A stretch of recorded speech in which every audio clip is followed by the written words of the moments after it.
사무엘상 12장 13절에서 25절입니다. 사무엘상 12장 23절 말씀 같이 읽겠습니다. 너무나 유명한 구절입니다. 같이 읽어봅시다.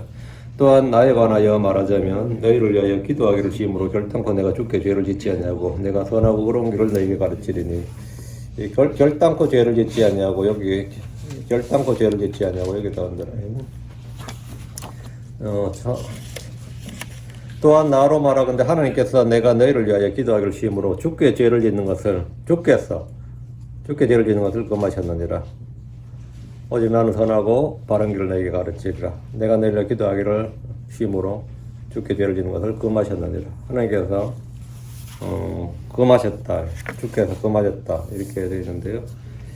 이 God forbid라는 단어 이것은 아닌가? God forbid 하나님이 금하셨느니라 이렇게요. 하나님께서 금하셨느니라. 하나님께서 내가 너희를 위하여 기도할 힘으로 주께 죄를 짓는 것을 금하셨느니라 이렇게 됩니다. 그런데 우리 성경은 개혁부터 시작해서 전부 다 결코 이런 식으로 다 했는데 그냥 성경 말씀대로 God forbid 하나님이 금하셨느니라. 굉장히 강한 표현입니다. 하나님이 금지하셨느니라. 하나님이 금하셨느니라. 내가 기도를 쉬는 것은 하나님이 금하신 일이다. 하나님이 금하신. 그 기도를 힘으로 주께 죄를 짓는 것은 주를 범한 것은 하나님께서 금하신 일이니라. 그것은 에덴에서 아담에게 이브에게 선악을 알게 나무의 열매를 먹지 말라 한 것과 똑같이 그렇게 금지하신 일이다 이 말이에요. 여러분은 에덴에서 나라면 내가 그때 그 자리에 있었으면 안 먹었을 텐데 그 말은 뭐예요? 하나님이 금하신 걸 어기서 불순종으로 죄를 지은 거잖아요. 우리도 하나님이 금하신 것 굉장히 많이 있어요 성경에. 우리 잘 어기잖아요. 똑같은 거죠. 똑같은 겁니다. 나는 아닐 것 같아 싶어도 그렇지 않습니다. 네. 오늘은 사무엘상 12장 13절 25절 기도를 쉬는 것이 죄다. 이 제목으로 말씀을 전하겠습니다. 잠깐 기도하겠습니다. 오늘은 주 하나님 아버지 감사합니다. 하나님께서 복을 주셔서 이 시간 주의 말씀을 선포할 때 주의 기름 부음이 넘치게 하시고 주의 은혜가 차고 넘치게 해주십시오. 지역의 시험을 주시옵소서. 깨닫는 마음을 주시고 또 눈을 밝혀주셔서 주의 법에 성나온 놀라운 걸 보게 하시고 들을 수 있는 귀를 주시옵소서.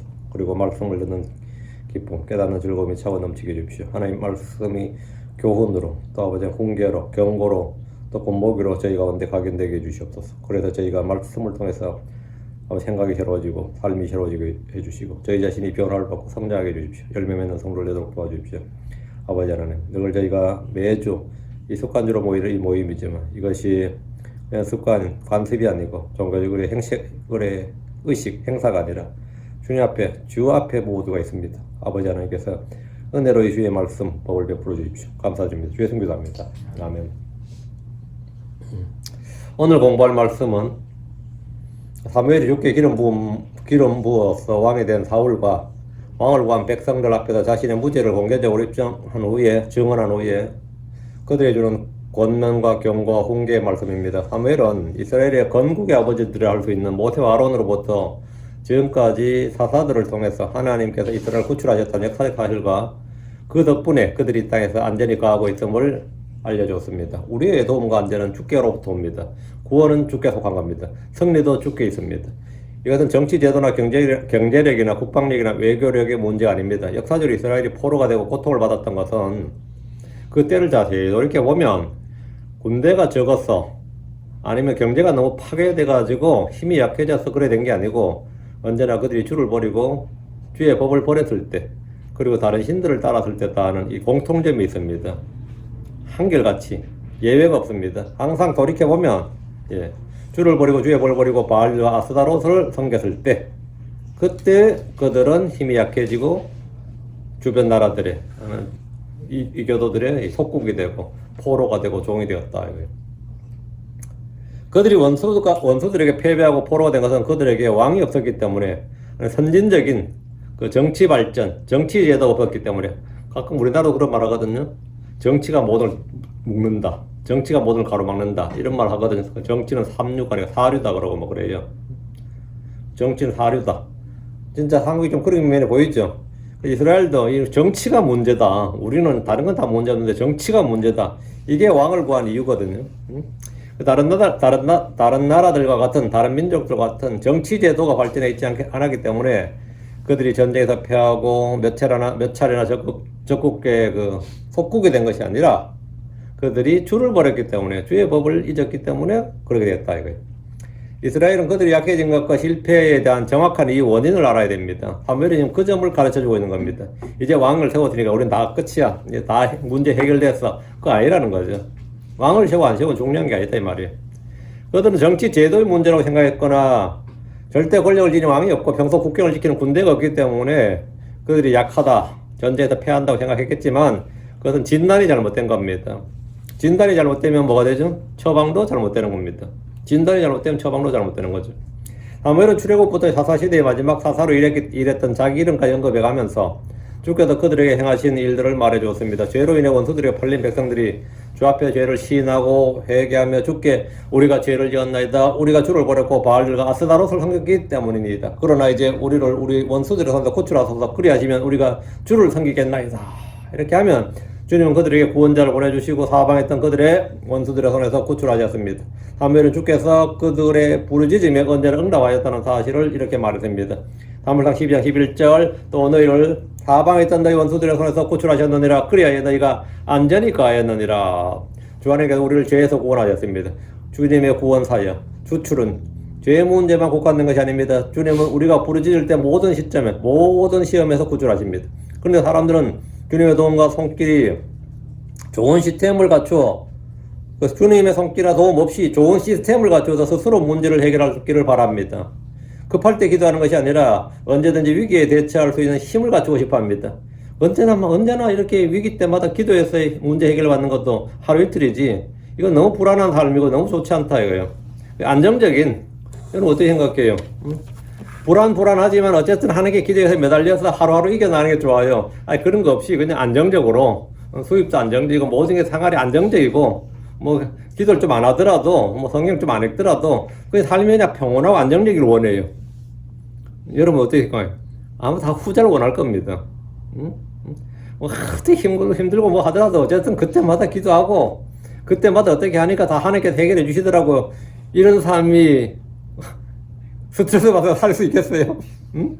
그때마다 하나님은 구원자를 보내주시고 사사를 보내주셔가지고 어쨌든 뭐 저걸 이기고 해방되더라.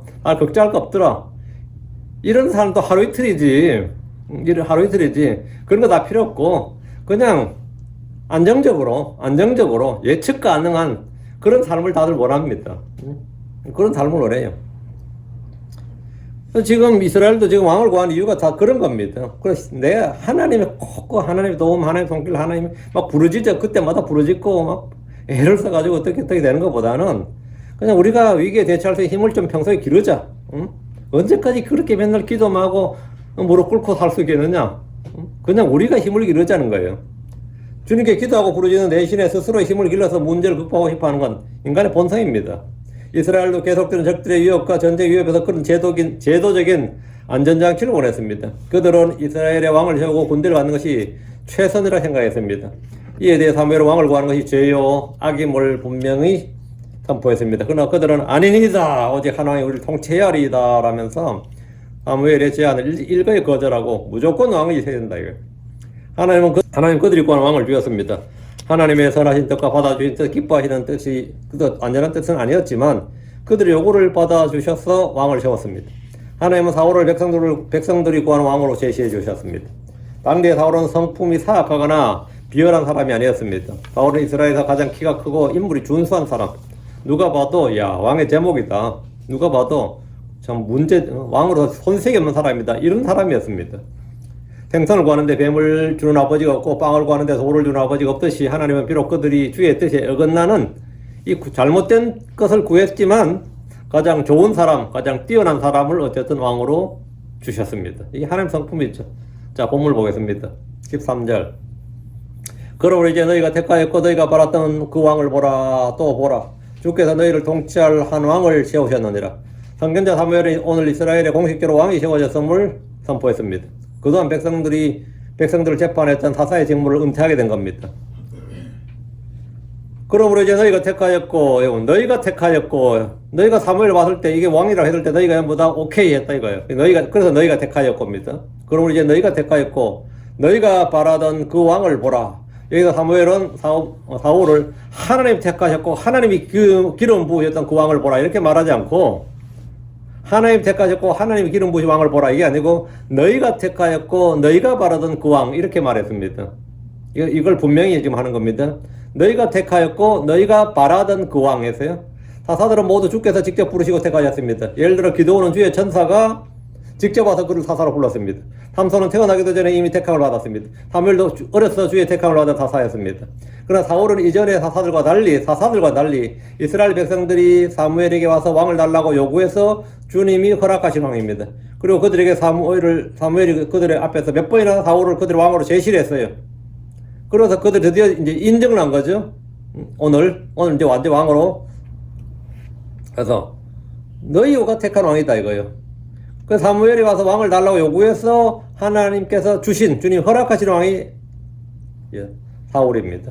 그렇다고 해서 이스라엘의 왕을 세우는 일에 뭐 하나님 전혀 관여하지 않으신 건 아닙니다. 주께서는 백성들이 요구하는 왕으로 사울을 택하셨고 그의 머리에 기름을 부으셨습니다. 그래서 사무엘에게 또 보라 주께서 너희를 통치할 한 왕을 세우셨느냐. 여러분 다음에 뭐든 너희가 택한 왕 그 다음에 뭐는 주께서 너희를 통치할 한 왕을 세우셨느니라. 여기는 주님이 세우셨다 또 나오잖아요.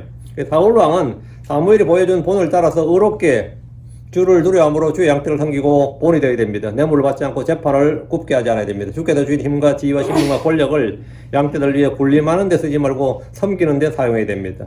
백성들을 속이거나 학대하지 않고 어떤 사람의 손에서 아무것도 취하지 않아야 됩니다. 이것은 오늘날 지역교회 목자들에게도 그대로 적용되는 말씀입니다. 베드로전서 5장 2절 3절에 보면 너희 가운데 있는 하나님의 양떼를 모이고 감독하되 억지로 하지 말고 오직 자원해서 하며 더러운 이익을 위하여 하지 말고 오직 준비된 마음을 하라. 하나님의 상속 백성의 주인들처럼 군림하지 말고 도리어 양떼에게 본이 되라 했습니다.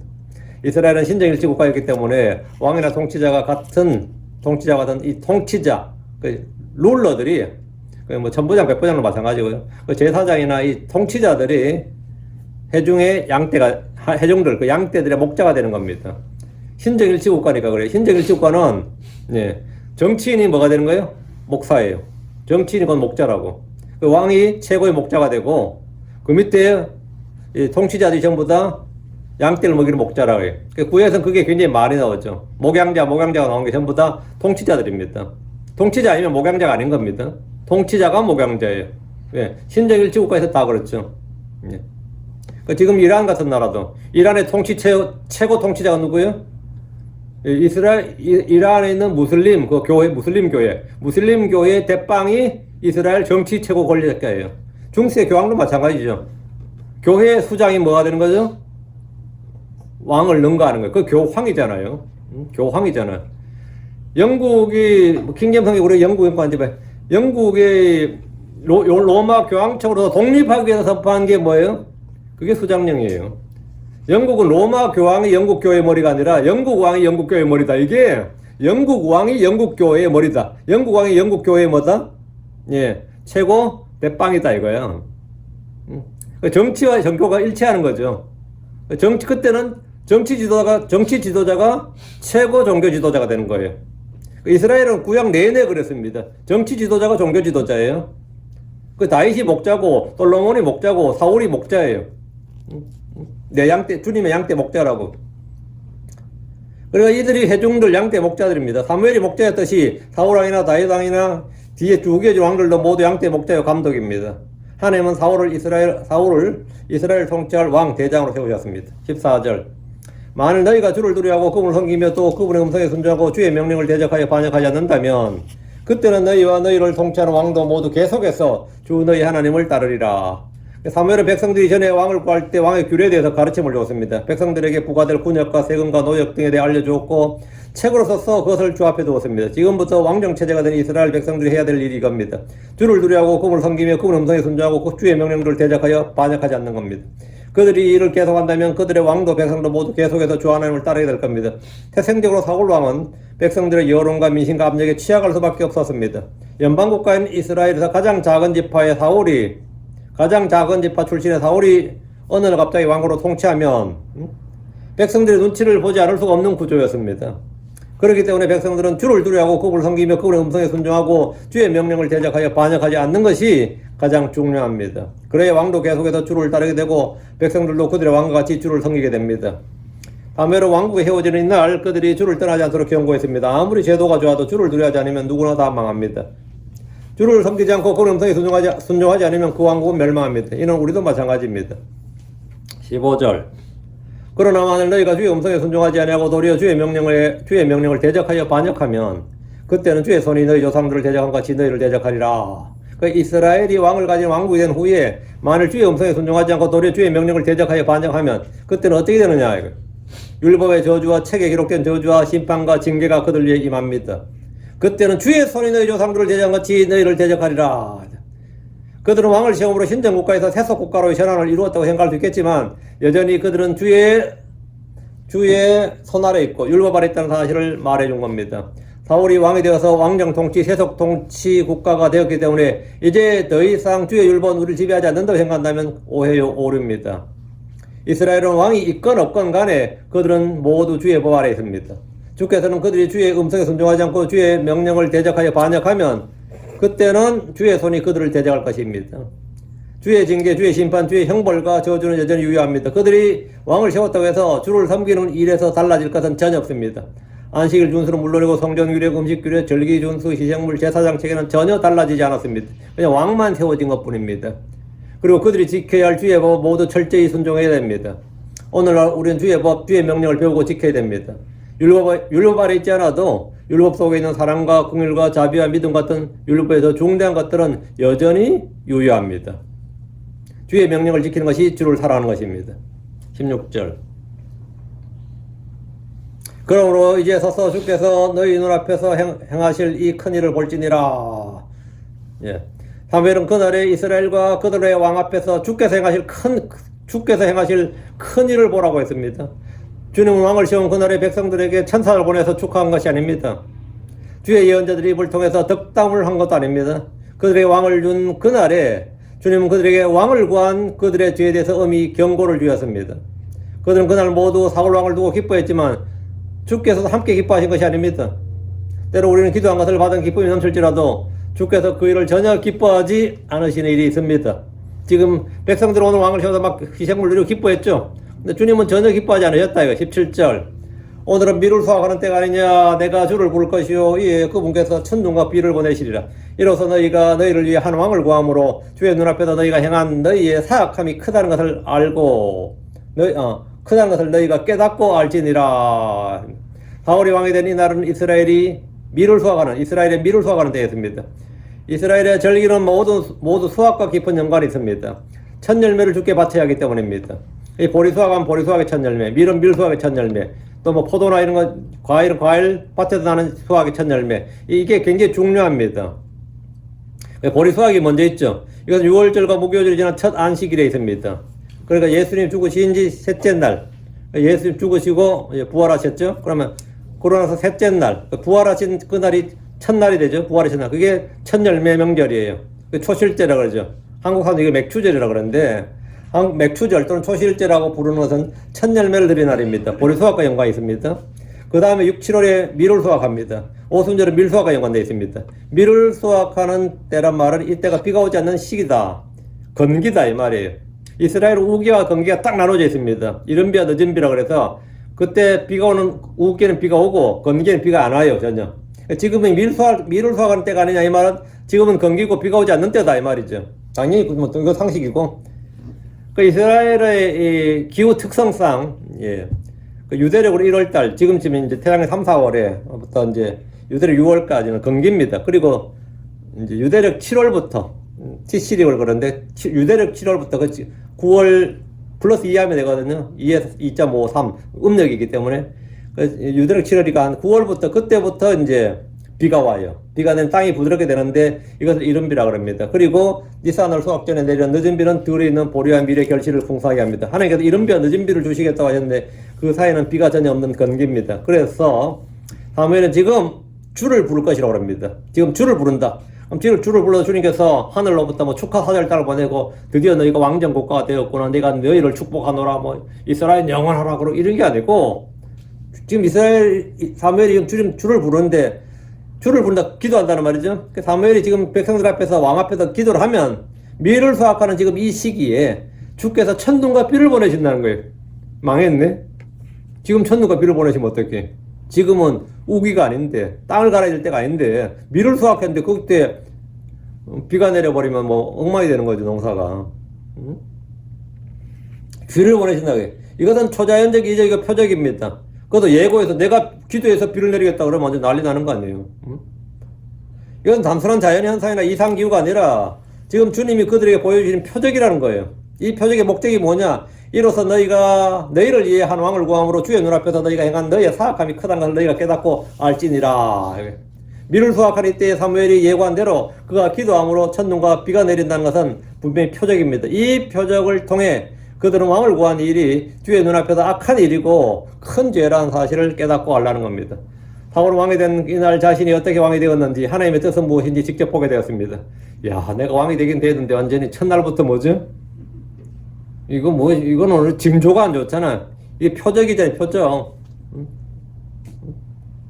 하나님께서 나를 막 엄청 축복해주고 하면 좋은데 이게 뭐 첫날부터 뭐냐 이거.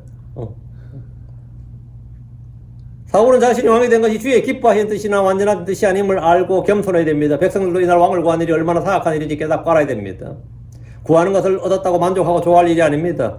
사무엘이 사사로서 그의 마지막 날 그리고 왕이 세워진 첫날에 이 사실을 사울과 온 백성에게 알게 해줬는데 이날부터 앞으로도 이 사실을 늘 기억하고 주 앞에서 주의하고 겸손하게 걸으라는 겁니다. 너희가 한 일이 잘한 게 아니다. 너희가 잘 구해서 주님 기뻐해서 너희가 왕 준 거 아니다 이거예요. 사울도 마찬가지입니다. 네가 왕이 된 것은 하나님 기뻐해서 너를 택한 거 아니다 이거예요. 백성들이 구해서 너를 그냥 그 이스라엘 제일 그냥 좀 뭐 괜찮다 싶어서 해준 거지 하나님께 너를 택하신 게 아니다 이거예요. 백성들이 하나 구하고 해서 준 것이다 이거예요. 18절 그리고 사무엘이 주를 부르매 그날에 주께서 천둥과 비를 보내셨더라. 이에 온 백성이 주와 사무엘을 크게 두려워했더라. 일 터졌어요. 사무엘은 백성들 앞에서 주를 불렀습니다. 그들이 보는 앞에서 이 그래 표적이 있는 거죠. 이는 기도했다는 말인데 엘리야가 갈멜 산에 비가 오기를 주께 구했던 것처럼 사무엘 역시 이날 주를 불렀는데 그날에 주께서 천둥과 비를 보내셨습니다. 백성들은 지금 주께 희생물 드리고 큰 기뻐로 즐거워하고 있었습니다. 그런데 그런데 천둥과 비가 내리는 거예요. 그들이 이날 크게 기뻐하고 즐거워하는 일은 사실 불법이고 사악한 죄였다는 겁니다. 주께서 보내신 천둥과 비는 바로 이 일에 대한 표적입니다. 이에 온 백성이 주와 사무엘을 크게 두려워했더라. 기분 잡쳤죠 완전히. 그래서 겁나죠. 어떻게 했어요? 말은 하늘에 날벼락한 것이 바로 이런 겁니다. 밀수와 낀 건기에 천둥과 비가 내리니 그들이 두려움이 없을 수가 없습니다. 눈앞에서 주의 진노와 심판을 보았으니 참으로 난감한 일입니다.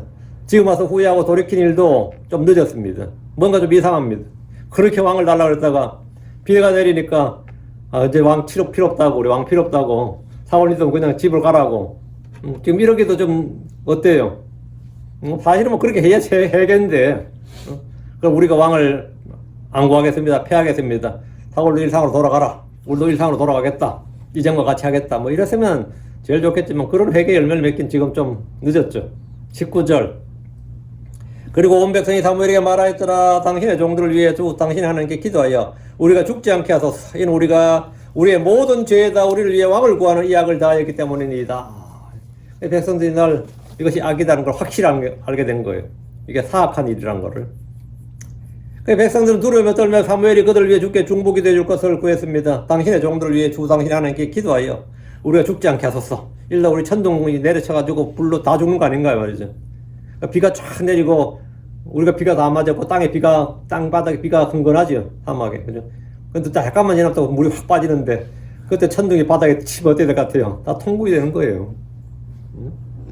다 2만 볼트에 그냥 짜릿하면서 그냥 뇌진탕 걸리고 죽고 되는 겁니다. 겁나죠 지금. 천둥 계속 치면 어떻게 될 것 같아요? 비가 내리면 천둥 치면 무서운 일입니다. 비가 내리면 천둥이 계속 쳐대면 그건 굉장히 무서운 일이에요. 그러니까 이 말이 나오는 겁니다. 죽지 않게 달라고. 이스라엘 백성들은 죄로 인해서 죽음의 공포를 경험했습니다. 하나님의 진노와 심판이 이날 그들에게 집행될까 두려웠던 겁니다. 주의 진노 앞에선 죄인들은 늘 중보해줄 중재자가 필요합니다. 광야에서는 모세가 범죄한 회중들의 중보자였습니다. 모세는 여러 번 멸망에 처할 뻔한 백성들을 위해 주 앞에 중보했습니다. 지금 사무엘도 그와 같이 중보자입니다. 지금 우리의 중보자는 예수 그리스도입니다. 우리는 멸망받을 죄인들이었습니다. 우리는 사악하고 더러운 죄인으로서 죽어 지옥에 떨어질 사람들이었습니다. 우리는 누가 죄를 죄로 지적해도 인정 안 합니다. 여기 백성들은 인정을 했지만 우리는 인정도 안 해요. 우리 멸망받을 죄인들이었습니다. 우리는 사악하고 더러운 죄인들로서 죽어서 지옥에 떨어질 사람들이었습니다. 우리에게 필요한 것은 중보자입니다. 마리아는 우리의 중보자가 아닙니다. 천사들은 우리의 중보자 아닙니다. 죽은 성인은 우리의 중보자가 아닙니다. 이 땅에서 나를 위해 중보할 중재자가 아무도 없습니다. 그러나 주님은 친히 중재자가 되셨습니다. 이사야 59장 16절 그분께서 사람의 없음을 보시고 중보자가 없음을 이상히 여기셨느니라. 그러므로 그분의 팔이 그분에게 구원을 가져왔고 그분의 의가 그분을 지탱하였으니 였습니다. 제비전 3장 5절에 한 하나님이 계시고 하나님과 사람들 사이에 한 중재자 계시니 곧 사람이신 그리스도 예수님이시니라. 주 예수님은 훨씬 더 나은 태언약의 중재자십니다. 성령은 지금 우리의 연약함을 도우시나니 우리가 마땅히 기도할 바를 알지 못하나 성령께서 말로 할 수 없는 신음으로 친히 우리를 위해 중보하시느니라. 그분은 하나님 뜻대로 성도들을 위해 중보하십니다. 주 예수로는 주 하나님 오른편에 계시며 또한 우리를 위해 중보하십니다. 우리 크리스천들은 복음을 선포하면서 세상을 위해서 중보하고 있습니다. 세상 사람들을 위해서 기도로 중보할 수 있습니다. 다시 19절 이는 우리가 우리의 모든 죄에다 우리를 위해 왕을 구하는 이 약을 더하였기 때문입니다. 그들은 천둥과 비를 통해서 주신 하나님의 표적, 사무엘이 보여주는 그 하나님의 표적을 보고 그들의 죄를 깨닫고 즉시 인정하고 고백했습니다. 주의 성견자 제사장이던 사무엘이 그들의 죄를 인정했는데 이것은 주 앞에서 죄를 인정하고 고백한 겁니다. 그들이 왕을 구한 것은 주의 통치를 거부하고 주를 버리는 것이었습니다. 그러면서 주님은 그들이 원하는 왕을 주였습니다. 그럼 이제 어떻게 해야 됩니까? 여전히 그들이 주를 섬기고 따라야 됩니다. 20절 그리고 사무엘이 백성에게 말하되 두려워하지 말라. 너희가 이 모든 사악한 일을 행하였으나 그럼에도 주를 따르는 데서 돌이키지 말라. 도리어 너희 마음을 다하여 주를 섬기라. 백성들이 죄를 시인하고 고백하고 회개했을 때 주님은 사무엘을 통해 두려워하지 말라. 하늘의 천둥과 비는 그들의 죄를 깨닫게 하기 위함이지 심판을 집행하기 위해서가 아니었습니다. 두려워하지 말라는 것은 주께서 그들의 죄를 용서하셨기 때문입니다. 그럼에도 주님께서 오늘 용서하셨다. 그럼에도 주를 따르는 데서 돌이키지 말라. 용서하셨다고 다 된 게 아니다 말이죠. 너희는 죄를 짓지 말고 주를 따르는 일에서 돌이키지 말라. 죄의 사면을 받은 후에 성도들은 그것으로 끝이 아니라 회개에 합당한 열매를 맺어야 됩니다. 주를 따르는 데서 돌이키지 말고 도리어 너희 마음을 다하여 주를 섬기라. 이 말씀대로 주를 섬겨야 됩니다. 돌이키지 않는 것만 끝이 아니라 도리어 너희 마음을 다하여 주를 섬기라. 우리는 죄를 버릴 뿐 아니라 의를 행해야 됩니다. 선을 행하고 의를 행해야 돼요. 그까지입니다. 죄를 시인하고 회개했으면 다음은 뭐죠? 그것도 그치면 안 되고 너희 마음을 다하여 주를 섬기라. 여기까지. 주를 섬겨야 돼요. 이 행실의 변화가 있어야 된다고. 에베소서 나온 맞죠? 어제 어떤 분 들었는데 자기가 굉장히 놀랐다 하더라고요. 도둑질하는 자는 더 이상 도둑질하지 말고 앞으로 네 손을 위해서 먹어라 이래야 될 줄 알았는데 성경은 도둑질하는 자는 더 이상 도둑질하지 말고 손수 자기 손으로 직접 일해서 말아 궁핍한 자를 도와주라. 도둑질하지 말라 말고 이제 네가 알아서 잘 먹고 네가 알아 네 손을 위해서 먹어라 이렇게 이게 아니라 도둑질하지 말라까지는 뭐 죄를 금하는 거죠. 이제 죄를 금하고 난 다음에 뭐라고? 네가 손수 일을 해서 누굴 도와주라잖아요. 궁핍한 자를 도와주라. 요게 선을 행하는 거예요. 성도들은 죄를 끊고 그만두고 뭐 그냥 사는 게 아니라 죄에서 선을, 죄를 끊고 선을 행하는 것, 죄를 끊고 의를 행하는 것까지. 그러니까 주님께 도리에게 버스거든요. 도리어 너희 마음을 다하여 주를 섬기라. 주를 따르다 돌이키지 말라. 도리어 너희 마음을 다하여 주를 섬기라. 이렇게 되어 있는 겁니다. 그 말씀대로 주를 섬겨야 된다. 그들 위에 왕이 있어도 그 위에 왕들의 왕이신 주 하나님이 계십니다. 사울 왕도 예의가 아닙니다. 그는 주 하나님을 두려워하고 주를 따르면서 돌이키지 말고 마음을 다해 주를 섬겨야 됩니다. 이것은 우리가 이 땅에서 해야 될 일입니다. 21절입니다. 그리고 너희는 벗어나 돌이키지 말라. 이는 그렇게 하면 너희가 헛된 것들을 따르게 될 것이니 그것들은 유익하게도 못하고 구출하지도 못하느니라. 이는 그것들은 헛되기 때문이니라. 그것들은 뭐죠? 우상들입니다. 주를 따르면서 주의 법에서 돌이키지 말라는 겁니다. 이는 그렇게 하면, 이는 너희가 벗어나 돌이키면 이거죠.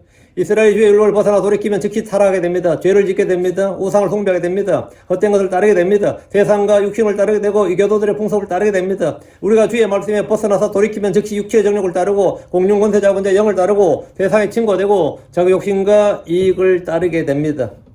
그것들은 유익하게도 못하고 구출하지도 못하느니라. 그것들은 유익하게도 하지 못하고 뭐라고요? 구원하지도 못한다. 구출하지도 못한 delivery, 구출하지 못하느니라. 우상들은 헛된 것입니다. 주님 한 분 외에 사람들이 따르는 모든 것은 다 헛된 것이고 유익하게도 못하고 구출하지도 못합니다. 적들로부터, 사망으로부터, 포로된 것으로부터 무엇으로부터도 구출하지 못한다고요. 이 땅에서 많이들이 인생의 허무와 세상의 헛됨에 대해 말합니다. 이는 그것들이 헛되기 때문입니다. 자의적 겸손은 헛된 겁니다. 크리스천들이 할례를 받는 것이나 율법을 따라 행하는 것도 헛됩니다. 금욕주의도 헛된 일입니다. 사람들이 전통을 붙들고 따른 것도 헛된 일입니다. 종교적 간섭을 따라 열심정을 부리는 것도 헛된 일입니다. 그러나 하나님의 은혜는 헛되지 않습니다. 하나님의 은혜는 헛되지 않는다. 내가 주를 위한 수고는 결코 헛되지 않습니다. 주와 그분의 일을 하는 것은 헛된 것이 하나도 없습니다. 헛되지 않는 줄 우리가 아노라. 22절. 이는 주께서 그분의 크신 이름으로 인하여 그분의 백성을 버리지 아니하시리라. 왜냐하면 주께서 너희를 그분의 백성으로 삼으신 것을 기뻐하셨기 때문이니라. 하나님께서 그분의 백성을 버리지 않으시는 근거와 이유가 이겁니다. 그분의 크신 이름으로 인하여, 그분의 크신 이름으로 인하여. 하나님은 그분의 이름을 위하여, 그분의 영광을 위하여, 그분의 기쁨을 위하여 일하시는 분입니다. 주께서는 그분의 약속, 그분의 맹세의 말씀으로 인하여 일하십니다. 버리지 아니하시리라. 하나님 자신의 백성을 버리지 아니하십니다. 하나님 그런 성도들을 버리지 않으십니다. 11절 13장 5절에 내가 결코 너를 떠나지 아니하고 너를 버리지 아니하리라. 하나님께서는 율법에 기록하기를 신명기 4장 31절 주 내 하나님은 긍휼이 많은 하나님이시므로 그분께서 너를 버리지 아니하시며 너를 멸하지 아니하시고 친히 내 조상들에게 맹세하신 바 그들에 대한 언약을 잊지 아니하시리라. 이 말씀을 주님은 계속해서 반복하셨습니다. 열왕기상 16장 13절, 6장 13절. 또 내가 이스라엘 자손 가운데 거하며 내 백성 이스라엘을 버리지 아니하리라. 시편 94편 14절. 이는 주께서 그분의 백성을 버리지 아니하실 것이요. 또 그분의 상속물을 저버리지 아니하실 것이기 때문이라. 주님 버리지 아니하실 것이다. 예레미야가 3장 31절. 주께서 영원토록 버리지 아니하시리라. 주의 이런 말씀은 이스라엘이 주의 저주를 받고 끊어졌다는 것은 완전히 오류임을 보여줍니다. 이스라엘이 저주를 받고 끊어졌다. 이런 대체신하고는 완전히 헛상이다. 오류다 이거예요. 이스라엘은 지금도 앞으로도 영원히 지속됩니다. 다시 22절. 왜냐하면 주께서 너희를 그분의 백성으로 삼으신 것을 기뻐하셨기 때문이니라. 주님은 이스라엘을 자기의 백성 택하신 것을 기뻐하셨습니다. 주님은 그분의 이스라엘을 그분의 백성으로 삼으신 것을 후회하거나 슬퍼하신 것이 아닙니다. 비록 그들이 죄를 지어서 징계하실 때에도 여전히 주님은 그들을 사랑하시고 지키십니다. 하나님은 우리를 그분의 백성, 그분의 아들들로 삼으신 것을 기뻐하십니다. 하나님의 부르심과 택하심에는 후회가 없습니다. 우리는 그리스도 안에서 그분의 기쁨을 위해 존재하며 창조되었습니다. 이 3절 또한 나로 말하건대 하나님께서 내가 너희를 위하여 기도하기를 쉬므로 주께 죄를 지는 것을 금하셨느니라. 오직 나는 선하고 바른 길을 너희에게 가르치리라. 이 3절부터는 사무엘 자기가 할 일을 말한 거죠. 사무엘은 백성들의 주의 말씀을 준 후에 난 오늘부터 은퇴다. 이제 사사 끝났으니까 너희들하고 나하고는 아무 상관없다. 나 오늘부터 집에 와서 쉰다. 이게 아니고 오늘 사사로서는 이제 왕이 세워지니까 재판은 이제 사무엘이 못해요. 왕이 재판하는 겁니다. 오늘부터 사무엘이 아니라 사울이 재판관입니다. 그래서 사무엘이 재판은 안 하지만 또 나로 말하건대 그렇다고 내가 제사장 직무와 선견자의 직무를 그만두느냐? 그건 아니다 이거예요. 하나님께서 내가 너희를 위하여 기도하기를 쉬움으로 주께 죄를 지는 것을 금하셨느니라. 나는 계속해서 너희를 기도하는 제사장이다 이거예요. 오직 나는 선하고 바른 길을 너희에게 가르치리라. 나는 여전히 주의 예언자, 선견자다 이거예요. 그 사사로서 그 재판관의 임무만 그만뒀다 이거예요. 그건 이제 권력이 이제 분산된 거예요. 왕과 제사장이 완전히 나눠지는 거죠. 사무엘은 백성들이 주의 말씀을 준 후에 자기 자신에 대해서 말합니다. 목자는 남에게 가르칠 뿐 아니라 자기 자신을 가르쳐야 됩니다. 목자는 남에게 주를 따르라고 권면할 때 먼저 자기가 주를 따르고 양떼들에게 본을 보여야 됩니다. 또한 나로 말하건대 이 말은 백성들 앞에서 자기가 할 일, 자신의 결단, 자기의 직무 이걸 딱 인식하고 있는 겁니다. 이제 왕이 재판관이 되었고 대장이 되었습니다. 이스라엘 대장이 되었어요. 사무엘은 더 이상 백성을 재판하는 사사, 대장이 아닙니다. 그러면서 성견제의 제사장의 직분은 그대로 지속됩니다. 하나님께서 내가 너희를 위하여 기도하기를 시험으로 주께 죄를 짓는 것을 금하셨느니라. 하나님께서 금하셨느니라.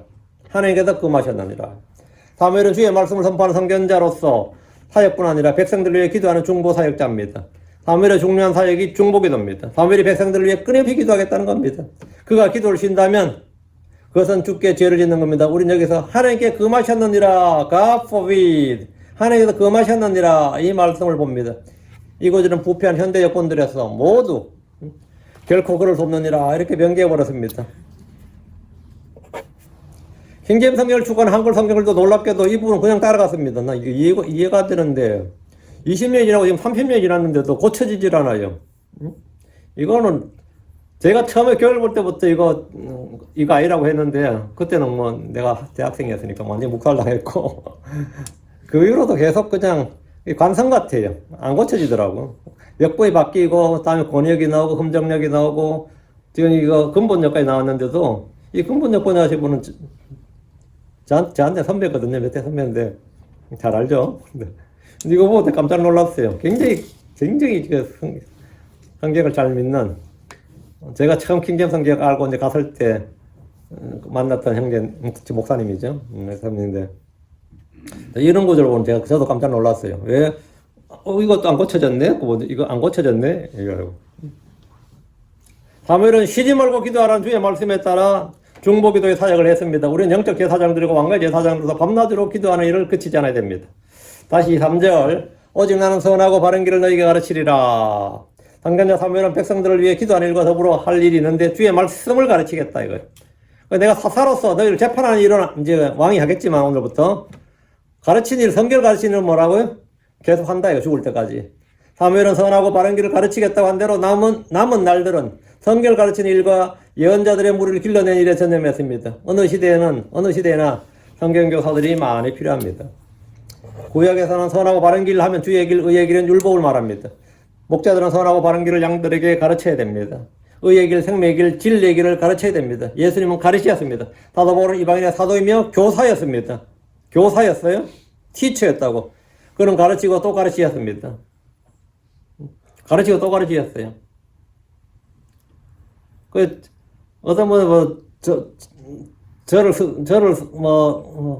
자기의 영적 스승이다 그러고, 성경교사라고 이런 분이 몇 있거든요. 대구. 내가 그들 스승은 아니고 한데. 그래, 어느 날 팩 돌아섰더니만 그 사람 나의 선생이지 스승은 아니었다. 이러더라고. 내 꼴값을 떨더라고, 아주. 그 말이 뭐였더니만, 윤 목사는 나의 티처였지, 나의 메스터는 아니다. 그렇지, 내가 메스터가 아니지. 응? 메스터 아니지. 내가 언제 자기한테 메스터라고 그랬나. 내가 가르치는 건 늘 똑같아요. 늘 똑같아요. 20년이나 지금이나 원고도 달라진 것 없어요. 설교 똑같아요. 같은 말 선전하는 겁니다. 응? 성경교사는 어디나 필요해요. 성경교사는 어디나 필요해요. 근데 그러고 나서도 보니까 원고 똑같으면 보니까 똑같아. 사무엘로 마찬가지로 해서 자기도 제자를 길러내야 되는 거예요. 그게 예언자들의 무리입니다. 이때부터 예언자들의 학교가, 우리는 이제 선지자 학교라고 하는데, 그거는 이제 성경에 나오는 말이 아니고, 엘리사 시대도 쭉 있었던 겁니다. 이 사무엘 때부터 시작된 거예요, 그게. 이 사무엘이 이제 여기에 전념을 한 거죠. 내가 선하고 바른 길을 너희에게 가르치리라. 이렇게. 선하고 바른 길. 이 가르치는데, 사도 바울은 이방인의 사도요 교사였다 그랬죠. 그는 가르치고 또 가르쳤습니다. 나중에 감옥에서 셋집에서도 가르쳤어요. 주님 주신 사명 중 하나가 뭐냐? 가르치라예요. 마태복음 28장 20절이 뭐죠? 무엇이니 내가 너에게 명령한 모든 것들을 지키도록 그들에게 뭐하라? 가르치라 합니다. 가르치라. 지키도록 그들에게 가르치라. 이 4절. 오직 주를 두려워하며 또 너희 마음을 다해 진리 안에서 그분을 섬기라. 이는 그분께서 너희를 위하여 얼마나 큰 일들을 행하셨는지 깊이 생각해야 하기 때문이라. 사무엘이 가르친 선하고 바른 길은 바로 이겁니다.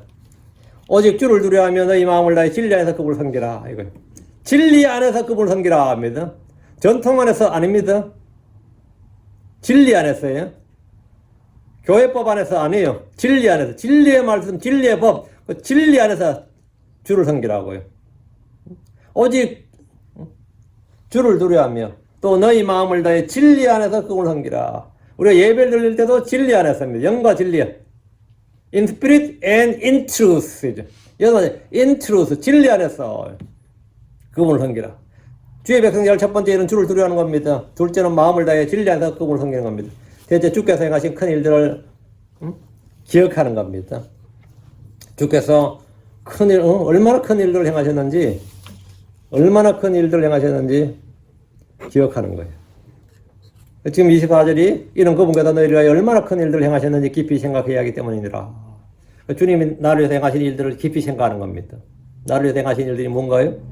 예. 그게 십자가입니다. 그게 부활이에요. 나를 고난을 받으시고 십자가에 못 박히셨습니다.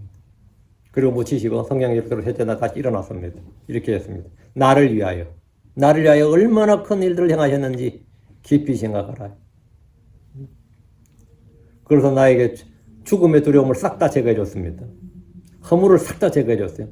그거 하나만 해도 뭐 허물을 제가 해준 것만 해도 그리고 하늘을 생생하게 알게 해줬습니다. 사후에 대해서 난 이렇게 클리어하게 오는 세상에 대해서 마찬가지고 저 하늘에 대해서 마찬가지고 이렇게 생생하게 실체적으로 내가 알게 된 거 이거 뭐 성경을 통해서 지어 계시형을 통해 안 거지 뭐 어떻게 알아요? 뭐 내가 실험을 해봐서 관찰을 해봤어요. 뭐 꿈으로 한 것도 아니잖아요. 그냥 알잖아요. 마치 선험적으로 아는 것처럼 안다고 성경을 통해서. 그러면 말을 해야 알아. 그냥 알지.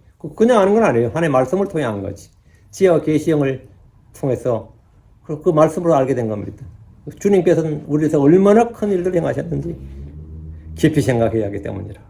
주 예수를 깊이 생각하고 주의 말씀을 깊이 생각하고 그분 행하신 일들을 깊이 생각하고 그럼 여러분 실족할 일이 없습니다. 흔들릴 일도 없고 실족할 일도 없고 타락할 일도 없고 허무한 일도 없고 아 미치겠다 힘들어 미치겠다 뭐 그러다가 뭐 너무 이런 그런 게 마음이 요동할 일이 없다고요. 25절 그러나 너희가 여전히 사악하게 행하면 너희가 소멸될 것이요 너희와 너희 왕 둘 다 그리하리라. 다 망한다고. 다 망한다고. 이건 하나님의 경고입니다. 만약 이스라엘이 사무엘을 통해 하신 주의 말씀을 거역하고 듣지 않으면 이에 대해서는 징계와 형벌, 저주와 심판이 있다는 것을 분명하게 선포하셨습니다. 그 왕과 너희는 뭐라고? 같이 망한다 이거예요. 같이 망한다. 왕을 구한 죄에 대해서는 주께서 허락하시고 그들의 욕을 수용하셨지만 주를 섬기는 일에 대해서는 주님께서 타협이 없다 이거예요. 거기에 대해서는 너희들이 나한테 다른 이야기들은 안 된다 이거예요. 이스라엘이 여전히 사악하게 가면 그들은 소멸될 겁니다. 왕이 있다고 해서 뭐 달라질 건 없다 이거예요. 너희와 너희 왕 둘 다 그러하리라. 이는 백성들과 더불어 그들이 원하고 기뻐했던 왕도 소멸될 것이란 말입니다. 하나님 심판의 집행 때는 후회도 회개도 자백도 아무 소용이 없습니다. 우린 지금 바로 지금 은혜의 때임을 알아야 됩니다. 지금이 은혜의 때고 지금이 구원의 날입니다. 심판의 날에 뭐 회개한 건 의미가 없어요. 죽기 전에 주님의 그 날이 오기 전에 우리가 주의 말씀을 듣고 믿고 선을 행하고 의를 행하고 주를 따르고 주를 섬겨야 됩니다. 그 날이 오기 전에 회개를 해도 그 날이 오기 전이에요. 그 날이 오기 전에 주를 섬기는 일도 마찬가지입니다. 예. 이제 오늘까지 33절까지